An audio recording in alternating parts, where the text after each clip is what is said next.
Continuando a nossa aula, gente, aqui eu peço desculpas para vocês. Eu falei que a gente ia falar da soma dos termos de uma PG. Eu acho que eu estava bem empolgada já para a gente chegar nessa parte, mas a gente não vai falar disso agora. A gente vai verificar a relação entre as progressões geométricas e funções exponenciais, tá? Se a gente olhar aqui,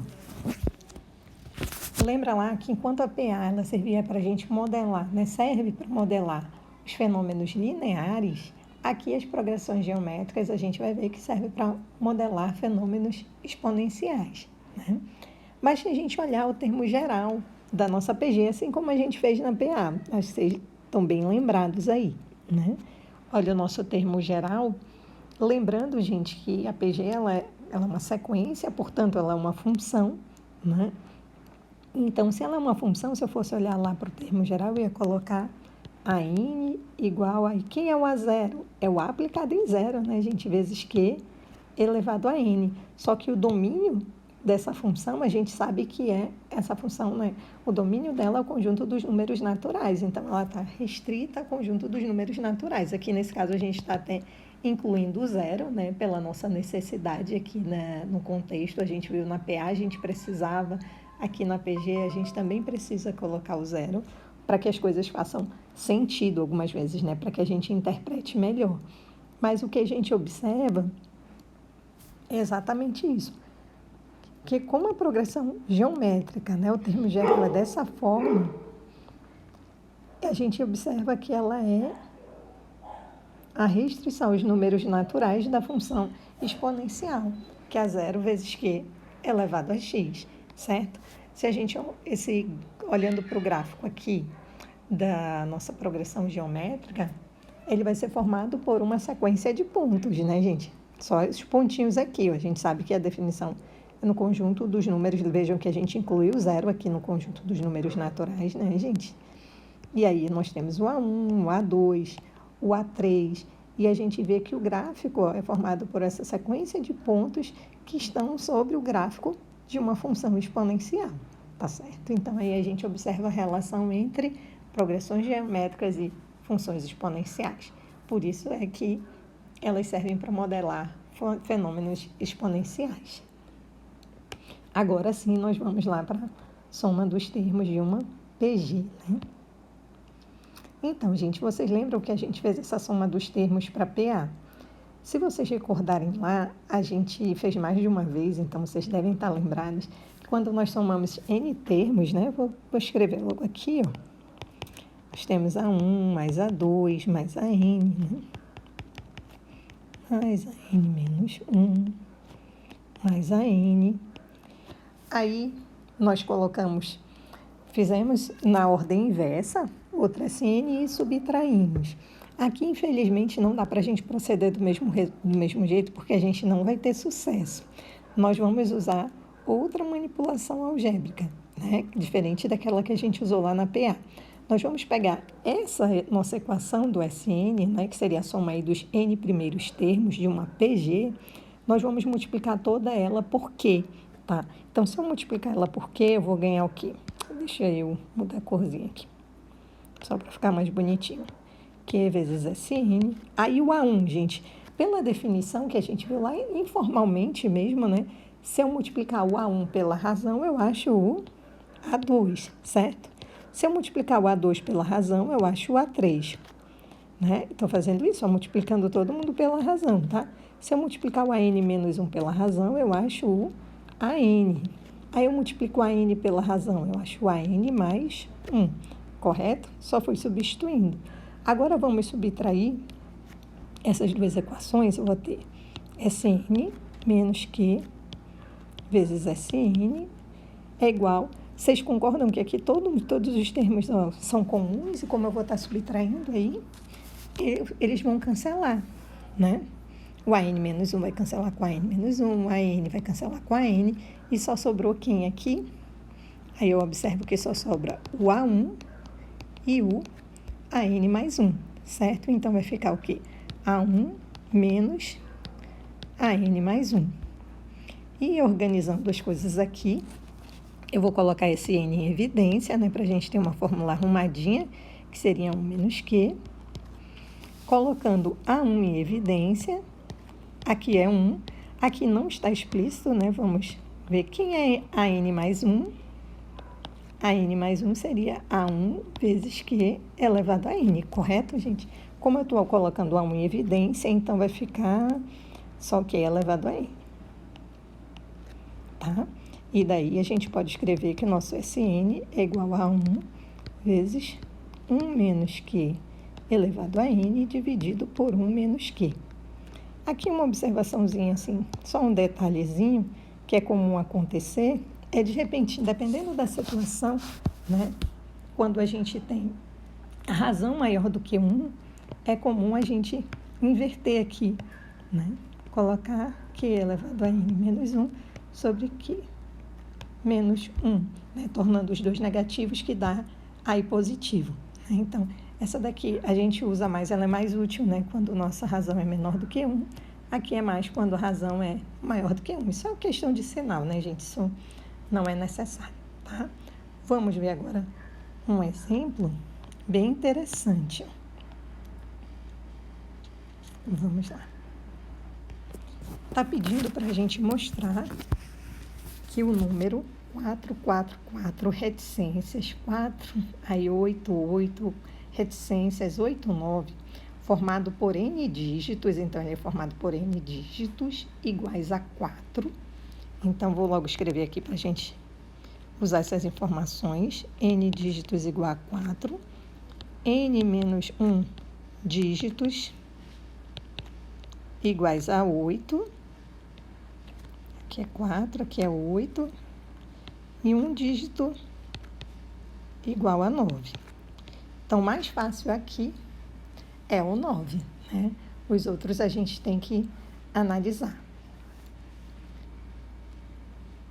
A gente vai mostrar que esse número é um quadrado perfeito e determinar a sua raiz quadrada. Então, vamos ver como é que a gente vai fazer isso. Vamos fazer aqui se n é igual a 1. Se o n for igual a 1, esse número, formados por n dígitos iguais a 4, eu só vou ter 1, certo? N menos 1 dígitos iguais a 8, então, eu vou ter 0 dígitos iguais a 8. E 1 dígito igual a 9, então, é o 49, certo? Esse número a gente realmente mostra que ele é um quadrado perfeito, né? E eu sei a raiz quadrada dele também. Ele seria 49, que é 7 ao quadrado, tá certo? Se a gente fizer o n igual a 2, isso daqui, gente, só estou fazendo para a gente interpretar bem a questão, né? Como as coisas vão funcionar, tá? Aí, a mesma ideia, né? 2 dígitos iguais a 4, então vai ficar 4, 4. N menos 1 dígitos igual a 8, então vai ficar 1 dígito só igual a 8. E 1 dígito igual a 9, certo? Então, o número fica 4, 4, 8, 9, que não é um número que a gente verifique imediatamente, né? A gente tinha que fazer alguns cálculos, né? Para poder verificar se, com certeza, ele é um quadrado perfeito, né? E qual seria? Então, aqui a gente vai dar uma estudada, gente, no valor posicional de cada um desses números, que é para a gente poder usar a soma dos termos da PG. Tá? Então, olhando para os números, eu vou anotar ali em cima. Acompanhe aqui meu raciocínio. Aqui, o valor posicional desse, tá? Vai ser 1, certo? Lembrando que a gente só tem um dígito igual a 9. O 8, nós temos n menos 1 dígitos iguais a 8. Então, aqui a gente já tem que analisar diferente. Aqui, quantas vezes o 8 vai estar aparecendo? N menos 1 vezes, tá certo? Então, esse aqui seria 10, certo? Elevado a 1. Aí, a gente vai ter até o 10 elevado, já que ele aparece n menos 1 vezes 10 elevado a n menos 1, correto? É assim que vai estar aparecendo o 8, né, gente? Eu só estou falando de valor posicional. O 4, como eu tenho n dígitos, então, esse daqui vai ser o 10 elevado a n, certo? E aí eu tenho os outros. Só que esse é o 10 elevado a n. Então, vai ser n mais o n menos 1. Então, esse aqui vai ser o quê? O 10 elevado a 2n menos 1. E aí, o que eu vou fazer com isso? É aqui, nesse momento, que a gente resolve o nosso problema. Por quê? A gente vai ter, tem lá nosso número, tá, gente? Eu estou partindo dele aqui, ó. 4, 4, 4, 4, 8, 8, 8, 9. Esse é o número, certo? Aí, o que nós temos, ó? 4 vezes quem? 10 elevado a 2n menos 1, mais até 10 elevado a n, certo? Aí eu vou ter mais quem? Mais 8 vezes. O 8 ele vai ser 10 elevado a n menos 1, mais até lá o 10, correto? E aí isso mais o 9, né? Que nós já sabemos. Aí o 9 é o mais simples que tem, né? A gente não tem trabalho. Então, a gente tem aqui, ó, essas potências de 10, que essa soma é uma soma aí de uma PG. Então, esses termos, né, formam uma PG. Quer ver? Se a gente for olhar aqui minuciosamente, com bastante cuidado, né, e a gente já sabe o que é. Para a gente calcular essa soma desses termos aqui, basta a gente saber o primeiro termo e a razão, não é? E o primeiro termo, quem seria aqui, ó? 10 elevado a n, correto? Nosso primeiro termo, né, gente? Que a gente viu lá. Aí, a fórmula que nós acabamos de ver, né? A1 vezes Q elevado a n menos 1, certo? Ai, eu confundi, peraí. Deixa eu apagar aqui que eu botei no lugar errado, gente. Na verdade, o Q elevado a n estava certo, mas eu acabei apagando aqui que ele era o primeiro termo, né? O 4 está aqui, o 10 elevado a n é o primeiro termo. Agora eu vou escrever o Q elevado a n, tá? A razão aqui, como é 10, então vai ficar 10 elevado a n. Aí, menos 1 sobre 10 menos 1, tá certo? Aí, mais 8 vezes o primeiro termo, né? E o primeiro termo aqui é quem? O primeiro termo é 10, então vai ficar 8 vezes 10 vezes a razão elevado a n, certo? Isso, né? Que vai ficar o quê? 10 elevado a n menos 1, né? Menos 1 dividido por 10 menos 1. Ah, por que n menos 1? Porque o nosso número de termos aqui, gente, lembrem lá, que o número é n menos 1, tá? Então, é por isso que eu coloquei aqui n menos 1. A gente não tem n termos, né? A gente tem n menos 1 termos, tá certo? Realizando essas operaçõezinhas aqui, ó, que eu deveria colocar aqui embaixo igual, aí eu vou colocar aqui do ladinho, tá? Aí depois vocês escrevam aí, vejam direitinho, né? Vou multiplicar, vai ficar 4 vezes 10 elevado a n, vai ficar 10 elevado a 2n, menos 4 vezes 10 elevado a n. Aí, 8 vezes 10, ó, aqui quando eu multiplicar, 8 vezes 10 vezes 10 elevado a n menos 1, vai ficar 8 vezes 10 elevado a n, tá? E depois, 8 vezes 10, que é menos 80, né, gente? Aqui eu já vou colocar direto. Isso mais 9, isso está dividido por 9, tá? Daí aqui, eu só vou repetir. Aqui eu vou somar esses dois, né? 4 vezes 10 elevado a n. Aqui eu tenho 9 vezes 9, dá mais 81 com menos 80, dá menos 1, certo? Isso sobre 10 menos 1. E aí, o que a gente ganhou? Observem o que a gente quer fazer aqui depois de ter feito tanta coisa, né? Ó, a gente queria mostrar que esse número é um quadrado perfeito, certo? Se vocês observarem aqui, a gente tem 2 vezes 10 elevado a n, mais 1 sobre 3, elevado ao quadrado. A gente deve ser a fome, olha aqui, ó, botei 10 menos 1 ao invés de escrever 9, né? Então, não é verdade isso, gente? Observem, não estou enganando vocês, tá? Não estou forçando aí para a gente ter um quadrado perfeito. Olha como nós temos o quadrado do primeiro, né? Mais 2 vezes o primeiro pelo segundo, mais o quadrado do segundo. E 3 também elevado ao quadrado aqui, que é 9, né? Então, nós mostramos aí que realmente ele é um quadrado perfeito, tá certo?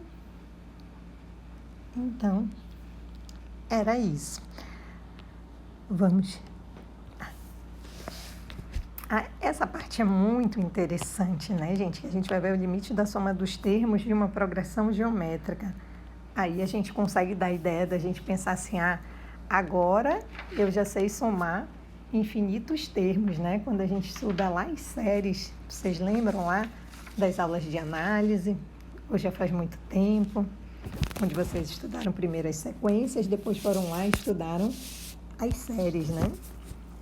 E aí, então, vamos ver essa situação aqui. Isso, gente, aqui sai ruim, mas é quando o módulo da razão é menor que 1, tá? Então, quando o módulo da razão é menor do que 1, nas progressões geométricas em que isso acontece, a soma dos n primeiros termos tem um limite finito quando n vai para o infinito. O que eu estou dizendo? Quando n está indo para o infinito, pensa assim, a soma dos termos de uma progressão geométrica. Estou somando n termos, né? Eu já sei que a soma é dada dessa maneira. Daí, eu estou fazendo esse número de termos ir para onde, gente? Ir para o infinito, certo? E a gente consegue ter um limite finito. Então, vocês enxergam a grandeza desse nosso resultado.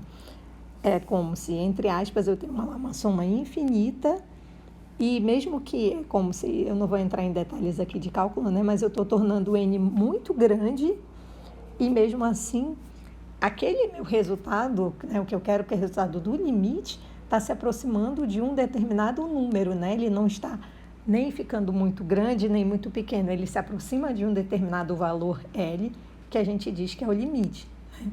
Então, a gente fala nesses casos que a PG tem um limite finito, mesmo quando n vai para o infinito, tá? E aí, esse resultado aqui já é um resultado que a gente estuda lá no cálculo, né? Vocês devem estar lembrados, mas aqui a gente pode até falar, ó, o limite de q elevado a n quando n vai para o infinito, lembrando que esse q, gente, está entre menos 1 e 1, porque o módulo de q é menor do que 1. Então, por isso que a gente pode dizer que, com certeza, se eu fizer um n para o infinito, quando o módulo dele é menor do que 1, a gente diz que o resultado desse limite é 0. Tá? Então, o que a gente vai fazer aqui? Ó, limite de Sn. Quando n vai para infinito, seria igual ao limite. A gente já coloquei ali a fórmula, mas a gente já sabia, né? De A1 vezes... Na verdade, vocês já sabem muito mais do que eu, né, gente? 1 menos q elevado a n dividido por 1 menos q, que é igual a... Aí, gente, aqui, ó, o limite do produto é o produto dos limites, né? E esse daqui, na verdade, é uma constante, certo? O limite da constante é a própria constante. O limite do quociente é o quociente dos limites, e eu sei que esse limite vai para 0. Então, eu vou ter o que? A1, que multiplica 1 sobre 1 menos Q. E aí, esse seria o limite de Sn quando n vai para o infinito, né? Vai ser 1 sobre 1 menos Q. Esse resultado, ele nos ajuda muito a encontrar a geratriz de uma dízima periódica, né, gente? Quando a gente quiser encontrar a geratriz de uma dízima periódica, a gente pode pedir socorro lá para as progressões geométricas, né? Por exemplo, aqui pede qual é o limite da soma 0,3 mais 0,03 mais 0,003. E aí eu já observo que quando eu encontrar o valor dessa soma, eu estou encontrando o quê? A geratriz da dízima periódica, né, gente? Que eu estou vendo aí, que eu estou somando eles, eu já sei que eu vou ter uma dízima, né? 0,33333, tá certo? E aí, como é que vocês vão fazer? Só é aplicar a fórmula que a gente acabou de aprender, né, gente, da soma. Ai, minha canetinha já está acabando a bateria. Vou finalizar aqui rapidinho, né? Então, nós vamos ter o quê? Eu posso até escrever, olha que interessante como fica bonito, né? Os alunos vão ficar empolgados.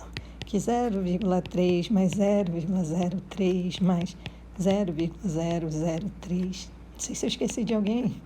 Mas aí eu estou somando ainda. Isso eu vou dar um valor exato, né? Eu vou dizer que isso vai ser igual a quanto? A 0,3, né? Que é o primeiro termo, né, gente? A1 sobre 1 menos Q. E quem é a razão? Isso é uma PG com razão 0,1, não é? Olhando para cá, ó, esse primeiro termo, esse é o segundo, esse é o terceiro, correto? 0,3 e o segundo é 0,03.